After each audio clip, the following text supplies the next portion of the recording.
ఒక్క మానవుడు ఈ భూమి ఆకాశములను తిరిగి కలపాలి. ఇప్పుడు చదవండి 10వ వచనం. ఈ సంకల్పమును బట్టి ఆయన పరలోకమందున్నవే గాని భూమి మీద ఉన్నవే గాని సమస్తమును క్రీస్తునందు ఏకముగా సమకూర్చవలెనని తనలో తాను నిర్ణయించుకొనెను. The purpose of this one man, ఒక్క మానవుడు, ఆయనలో ఉన్నటువంటి క్రీస్తు అనేటటువంటి మానవుడు, ఆ మానవునిలో ఉన్నటువంటి సంకల్పం లేదా నిర్ణయం, దేవుడు చేసిన నిర్ణయం ఏమిటి అని అంటే, he wants to unite the heavens and the earth. భూమి ఆకాశములను, లేకపోతే పరలోకమందున్నవే గాని భూమి మీద ఉన్నవే గాని సమస్తాన్ని క్రీస్తునందు ఏకం చేయాలి, సమకూర్చాలి. He don't want anybody to perish. ఎవరూ కూడా నశించిపోవటం ఆయనకి ఇష్టం లేదు. ఎవరు ఆయనను త్యజించటం కారణం చేత, ఆయనను తిరస్కరించటం కారణం చేత ఎప్పటికీ ఉండేటటువంటి మరణములో ఉండటం ఆయనకి ఇష్టం లేదు. జీవములోనికి మీరు రావటం ఆయనకి ఇష్టం. ఆయన సన్నిధిలో బ్రతకటం, మీరు ఆయన సన్నిధిలో బ్రతకటం ఆయనకి ఇష్టం. ఏ విధంగా అయితే ఆదాము దేవుని సన్నిహిత్యాన్ని, దేవుని స్నేహాన్ని ఎంజాయ్ చేశాడో అలాంటి స్థితిలోనికి మీరు తిరిగి రావటం ఆయనకి ఇష్టం. అదే యేసు క్రీస్తు యొక్క పని. యేసు క్రీస్తు అనే ఈ మానవుడు ఈ ప్రపంచానికి వచ్చి ఏ మరణమైతే మానవులను బెదిరిస్తోందో, ఏ మరణమైతే మానవుణ్ణి చంపేస్తోందో, ఏ మరణాన్నైతే మానవుడు జయించలేకపోతున్నాడో, మరణం అంటే భయపడిపోతున్నాడో, ఎంత పాలెగాడైనా సరే, ఎంత తోపైనా సరే, చివరికి ఫరో అయినా సరే చచ్చి తీరాల్సిందే అన్నటువంటి ఆ సర్టనిటీ, అంత ఖచ్చితమైన నిక్కచ్చిగా ఉండే సత్యాన్ని ఆయన ఆలింగనం చేసుకున్నాడు. He made the cross as his throne. ఆయన ఎక్కిన సిలువను తన సింహాసనముగా చేసుకున్నాడు. తన సింహాసనంగా చేసుకుని మరణమాన్ని ముల్లెక్కడాని మరణం కళ్ళలో కళ్ళు పెట్టి చూసి దాన్ని ఆలింగనం చేసుకుని 3వ దినాన తన శరీరమందు, ఏ శరీరంలో అయితే మరణాన్ని ఆయన పొందుపరిచాడో, మరణాన్ని ఆయన ఒకటిగా తీసుకొచ్చాడో, అదే శరీరాన్ని 3వ దినాన తిరిగి లేపి, మరణమా నీ ముల్లెక్కడా అని అడిగాడు. That is gospel. నువ్వెప్పటికీ చనిపోయినటువంటి శరీరంతో బయటకు వస్తావు. నువ్వెప్పటికీ నశించినటువంటి శరీరంతో బయటకు వస్తావు. నువ్వే కరోనా తాకనటువంటి శరీరంతో బయటకు వస్తావు. నిన్ను కాల్చినా, నిన్ను పూడ్చినా, నిన్ను కాకులకు గద్దలకు వేసిన ఆయన సృజనాత్మకత కలిగిన ఈ సృష్టికర్త అయిన దేవుడు నిన్ను తిరిగి జీవింపజేయబోతున్నాడు. పునరుత్థానములోనికి తీసుకుని రాబోతున్నాడు. ఆయన శరీరములో he bound the death and the eternity together. మృతాన్ని మరియు అమర్త్యాన్ని, అమృతత్వాన్ని ఆయన శరీరములో పొందుపరిచాడు. మానవుడు, ఒక్క మానవుడు మరణం అనేటటువంటి ముళ్ళును విరిచి పారేశాడు. దేవుణ్ణి తిరస్కరించడం అనే పాపాన్ని విరిచి పారేశాడు. 3 ప్రశ్నలు ఏవైతే ఆదాము దగ్గరికి, లేకపోతే 3 ప్రలోభాలు ఏవైతే ఆదాము దగ్గరికి వచ్చాయో ఆదాము జయించలేకపోతే, ఈ 3 ప్రలోభాలను క్రీస్తు అనే మానవుడు, ఈ ఆదాము జయిస్తాడు. అధికారం, ఆధారం మరియు ఆరాధన. ఆరాధన నా తండ్రికే, అధికారం నువ్వేంట్రా నాకిచ్చేది, ఐ యామ్ ద కింగ్. ఆధారం రొట్టెలు చేసుకో అన్నాడు. నో, నా తండ్రి మాట నాకు ఆధారం అని అన్నాడు. 3 రకాలుగా జయించి బయటకు వచ్చి, మరణమా నీ ముల్లెక్కడ అని అడిగి ఇప్పుడు అంటున్నాడు, కమ్ టు మై బాడీ, నా శరీరంలోనికి రా. కమ్ టు మై ఫ్యామిలీ, నా కుటుంబంలోనికి రా. Come in to my Kingdom, నా రాజ్యంలోనికి రా.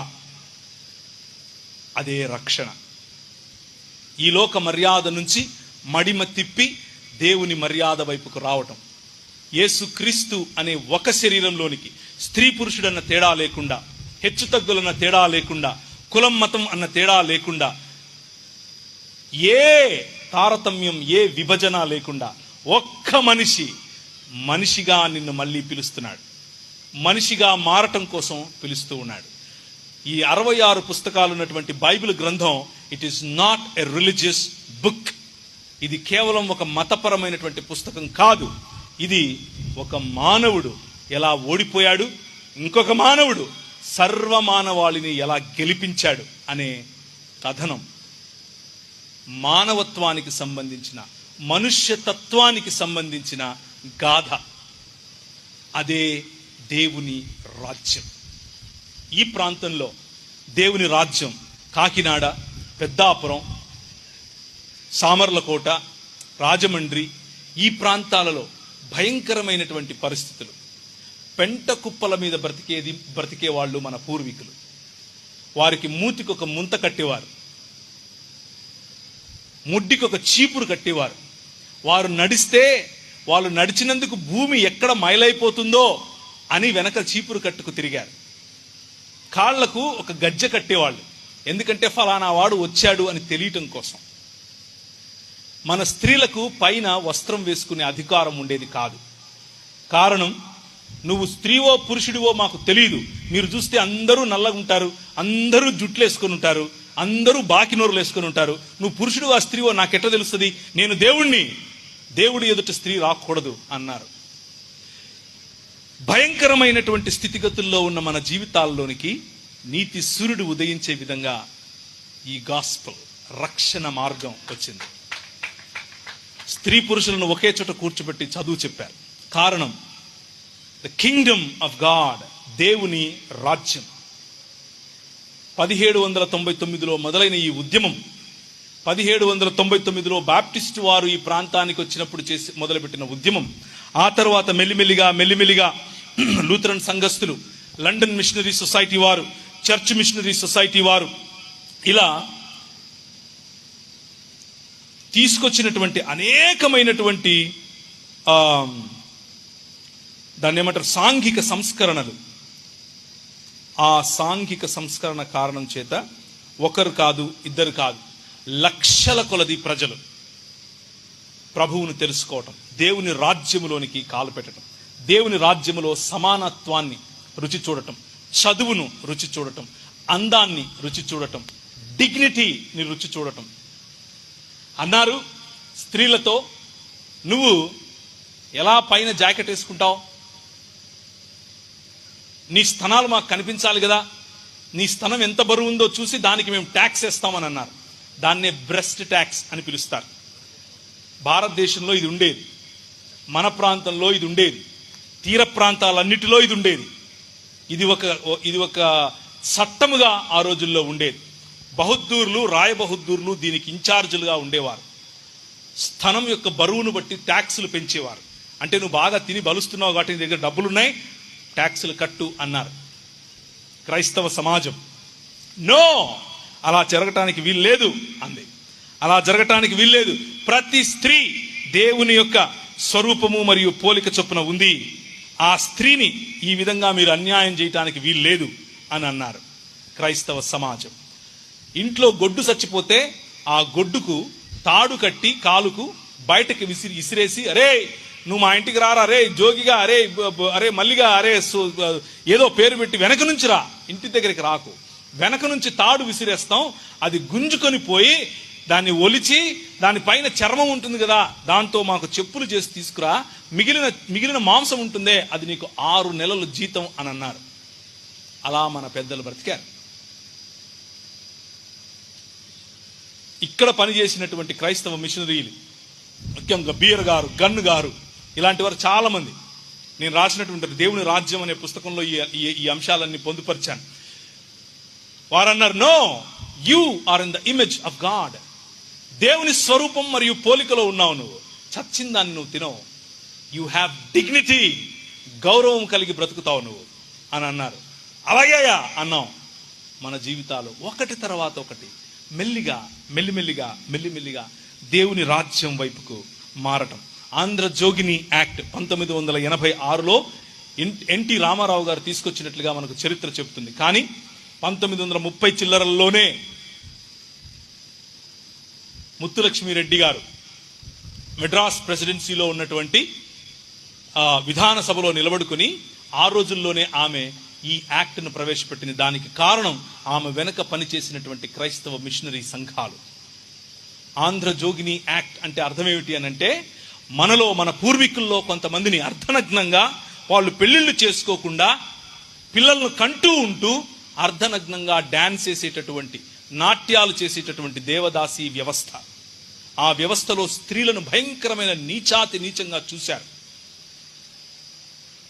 ఆ పరిస్థితుల్లో క్రైస్తవ ఆలోచన, మనిషిని మనిషిగా గుర్తించినటువంటి వ్యవస్థలను చెరపట్టి క్రీస్తు పాదాలకు తీసుకుని వచ్చే ఆలోచన. 1835లో అందరికీ ఇంగ్లీష్ ఎడ్యుకేషన్, 1795లో శూద్రులకు సైతం ఆస్తి హక్కు. ఇప్పుడు ఎవరైతే పెద్ద కులాల వాళ్ళం మేము అని చెప్పుకుంటున్నారో వారు కూడా శూద్రులే. వారికి ఆస్తి హక్కు ఉండేది కాదు. వారు పండించిన పంట పైన వారికి హక్కు ఉండేది కాదు. అది తీసుకొచ్చి ఇచ్చింది క్రైస్తవ సమాజం. 1773లో అందరికీ సమానమైనటువంటి న్యాయం. 1833లో పిల్లలను చంపకూడదు అన్నటువంటి చట్టం. 1913లో అందరికీ ఎడ్యుకేషన్. 1913లో స్లేవరీ అబాలిష్మెంట్ యాక్ట్, అంటే మానవులను బానిసలుగా అమ్మటానికి, కొనటానికి, క్రయ విక్రయాలు చేయటానికి వీలు లేదు అన్నటువంటి ఆలోచన. ఇదంతా కూడా క్రైస్తవ సమాజం, వేళ్లకు లెక్క పెడితే ఎంతమంది ఉంటారో అంతమంది ఉన్నటువంటి క్రైస్తవ సమాజం మాత్రమే ఈ దేశానికి ఒక బహుమతిగా ఇచ్చింది. ఈరోజు మీ పిల్లలు చదువుకుంటున్నారు, క్రైస్తవ సమాజం చేసినటువంటి పని. ఈరోజు మీ ఆడపిల్లలు చదువుకుంటున్నారు, క్రైస్తవ సమాజం చేసినటువంటి పని. ఈరోజు మీరు రాయి దగ్గర, రప్ప దగ్గర కాళ్లను చేతులను నరుక్కోవటం ఈరోజు చట్టరీత్యా నేరం. అది క్రైస్తవ సమాజం తీసుకొచ్చినటువంటి విప్లవం. ఈరోజు మీ పిల్లలకు దాన్ని ఏమంటారు, మీరు నాలుకలకు, గొంతులకు చువ్వలు పొడుచుకోవటం లేదు. దానికి కారణం క్రైస్తవ సమాజం తీసుకొచ్చినటువంటి చట్టం. ఆ రోజుల్లో పిల్లలను రథాల కింద పడేసేవారు, దేవుడు అనుగ్రహిస్తాడు అని అనుకున్నారు. మనం ఏం చదివాం? అవి కళ్ళుండి చూడవు, నోరుండి మాట్లాడవు, వాటి యందు విశ్వాసం ఉంచి వారు అలాంటి వారే అవుతారు. సొంత పిల్లలను చంపుకునే సమాజములో మనం బ్రతికాం. కానీ క్రైస్తవ ఆలోచన ప్రతి ఆలోచనను మానవుణ్ణి మానవుడిగా ఉంచకుండా దేవుని జ్ఞానమును అడ్డగించే ప్రతి ఆటంకాన్ని చెరపట్టి క్రీస్తు పాదాలకు తీసుకుని వచ్చే క్రైస్తవ విప్లవం, మానవత అనే విప్లవం. మతం కాదు. మతం మతం మతం మతం అని చాలా మంది చెబుతూ ఉంటారు. మన వాళ్ళు ఇది మతం అనుకుని మతంలో బతికేద్దామని అనుకుంటారు. ఆ మతాన్ని నమ్ముకుంటే మహా అయితే మీకు 3 పూట్ల భోజనం పెడుతుంది. కానీ ప్రభువు కొట్లాడిన వాళ్ళు ఈ ప్రపంచంలో ఎవరైనా ఉన్నారా ఆయన 33 సంవత్సరాల పరిచర్యలో అంటే మత పెద్దలే.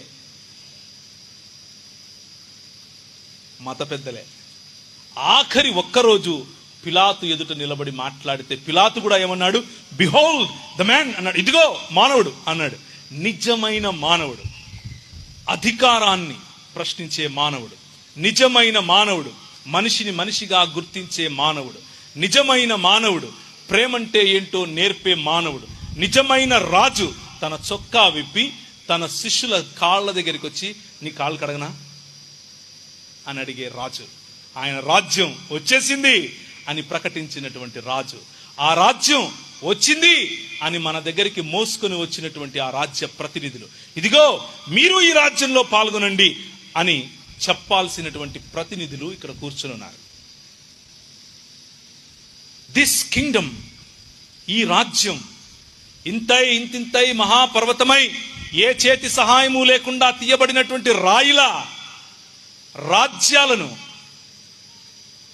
వెండితో, బంగారముతో, ఇత్తడితో, ఇనుము మరియు మట్టి కలిసినటువంటి పాదములుగా ఉన్న ఆ విగ్రహం పైన పడితే, ఈ లోక మర్యాదల పైన పడితే తుత్తునీయులుగా గాలికి ఎగిరిపోయేటటువంటి పొట్టులాగా ఈ లోక మర్యాదలు పారిపోవాలి.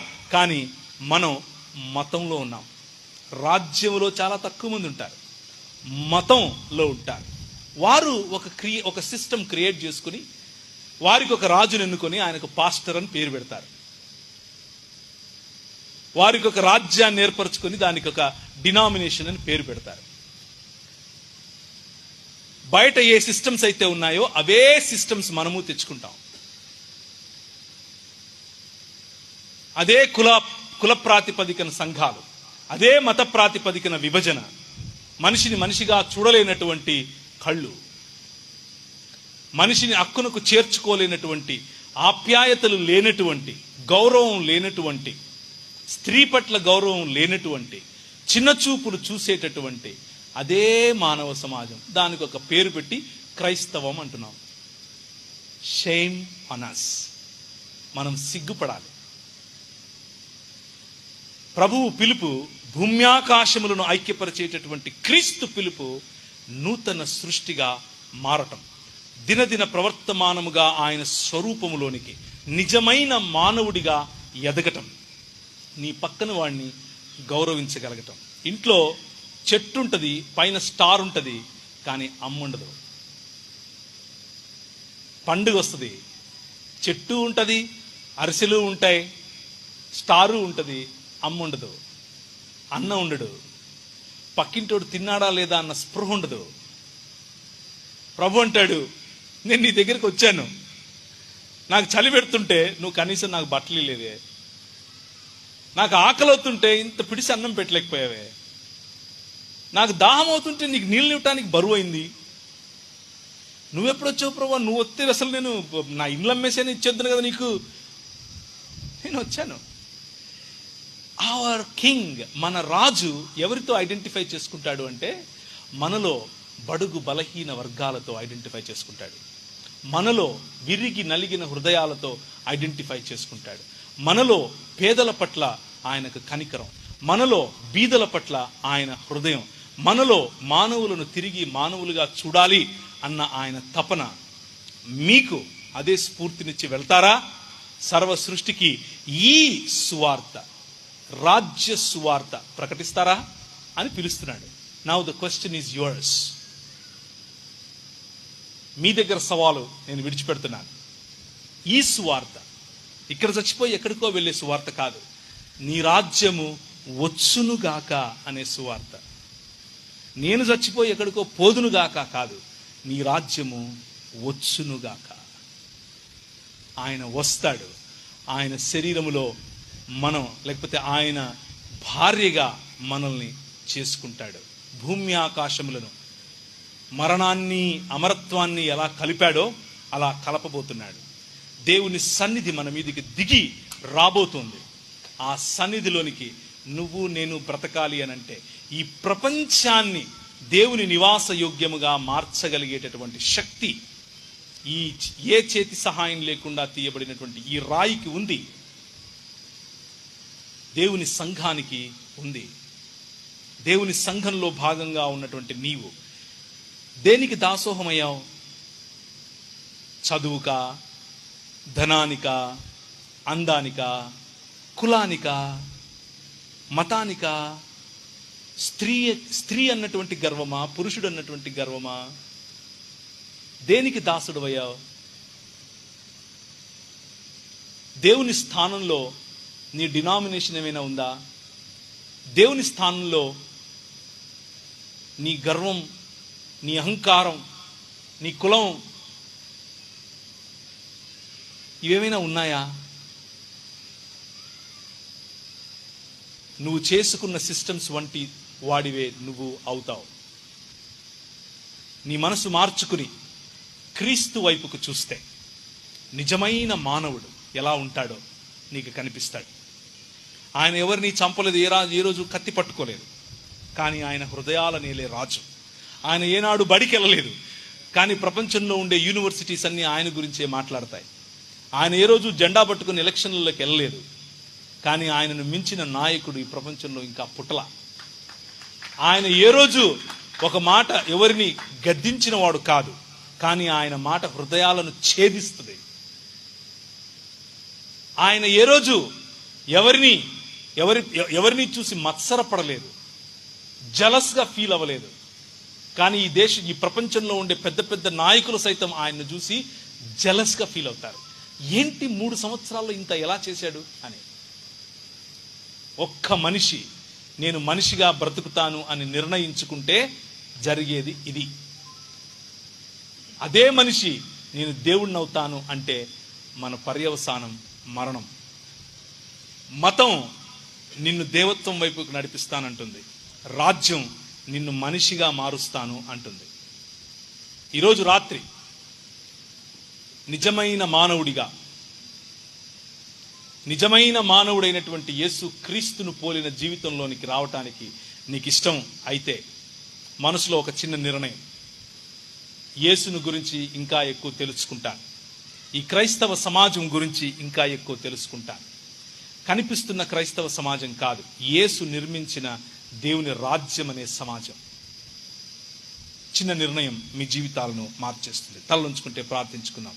కృపగలిగిన తండ్రి, ఈ రాత్రి మీరు మాతో మాట్లాడి మాకు తోడుగా ఉండి మా మనస్సులను మీ రాజ్యం వైపుకు, మీరు ప్రకటించిన దేవుని రాజ్యం వైపుకు, మీరు ప్రకటించినటువంటి, మీరు ఏలేటటువంటి రాజ్యంలోనికి మేము అడుగు పెట్టున్నట్లుగా ఆ రాజ్య ప్రభావాన్ని ప్రపంచవ్యాప్తంగా దేవుని నివాస యోగ్యమైనటువంటి స్థలంగా ఈ ప్రపంచాన్ని మలిచే విప్లవంలో మేము భాగమవునట్లు మాకు సహాయం చేయమని యేసు నామమున ప్రార్థిస్తున్నాం తండ్రి.